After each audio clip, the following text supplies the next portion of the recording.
Argentina পারে, Messi ছাড়াও Argentina পারে।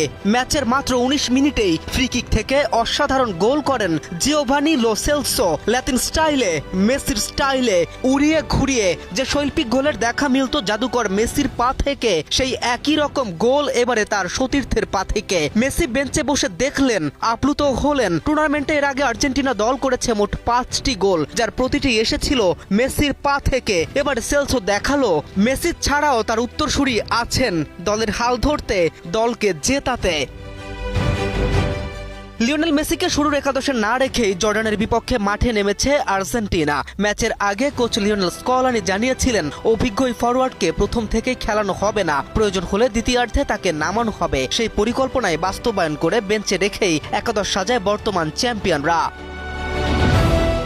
তবে মেসির অনুপস্থিতিতে আর্জেন্টিনার আক্রমণ ভাগে তেমন কোনো প্রভাব ফেলতে পারেনি। শুরু থেকে প্রতিপক্ষের ওপর চাপ সৃষ্টি করে খেলতে থাকে দলটি। রাজধানীতে নিজস্ব জমিতে আমরা গড়ে তুলছি আপনার সুখের আবাস এডসন রিয়েল এস্টেট। এই ধারাবাহিকতায় ম্যাচের ১৯তম মিনিটে এগিয়ে যায় আর্জেন্টিনা। বক্সের বাইরে থেকে পাওয়া ফ্রি কিকে দারুণ দক্ষতায় বল জালে জড়িয়ে দলকে লিড এনে দেন জিওভানি লো সেলসো। তার নিখুঁত শটে কোনো সুযোগই পাননি জর্ডানের গোলরক্ষক। প্রথমার্ধেই এগিয়ে গিয়ে ম্যাচের নিয়ন্ত্রণ নিজেদের হাতে নেয়ার পাশাপাশি আর্জেন্টিনা আরও গোলের খোঁজে আক্রমণ অব্যাহত রাখে। কেম রাফিন, নিউজ 24।